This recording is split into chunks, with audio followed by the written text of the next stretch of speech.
à Paris, en l'espace de 2 mois, ont été interpellés hier. Le préjudice total est d'environ 150 000 €. Ces personnes ont été placées en garde à vue pour vol aggravé. Julien Gall.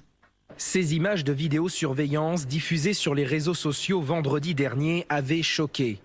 Dans cette boutique de luxe parisienne, les malfaiteurs forcent le passage et commencent à se servir dans les rayons.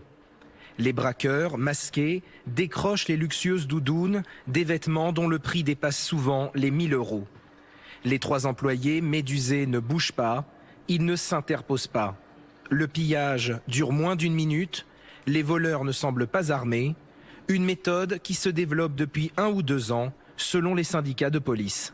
C'est directement importé des États-Unis, donc voilà. Donc eux ils jouent sur l'effet de surprise, sur l'effet de soudaineté, et c'est pour ça que les personnes restent le temps qu'elles réagissent. Souvent, les auteurs de ces délits sont déjà ressortis. 11 personnes soupçonnées de 6 pillages comme celui-ci en l'espace de 2 mois pour un préjudice total d'environ 150 000 € ont été interpellées hier. Le parquet de Paris a précisé que ces 11 personnes, parmi lesquelles 3 mineurs, ont été placées en garde à vue. Merci Joannan. Eh bien, les habitudes de travail ont changé. Selon une enquête de l'Association pour l'emploi des cadres, 8 cadres du secteur privé sur 10 souhaitent pouvoir télétravailler à l'avenir, au moins 1 jour par semaine pour la majorité d'entre eux. Julien Gall.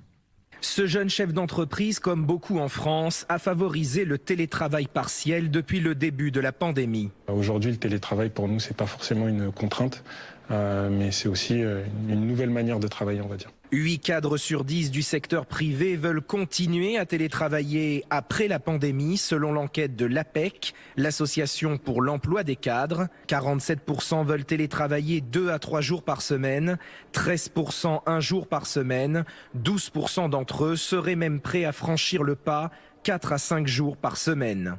Pour les cadres interrogés, les principaux points positifs sont une meilleure qualité de vie dans l'entreprise, mais aussi l'amélioration de la productivité.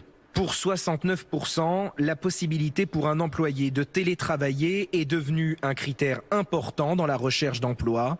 Lors du premier confinement, les cadres avaient dû s'adapter dans l'urgence. Aujourd'hui, le télétravail est devenu incontournable.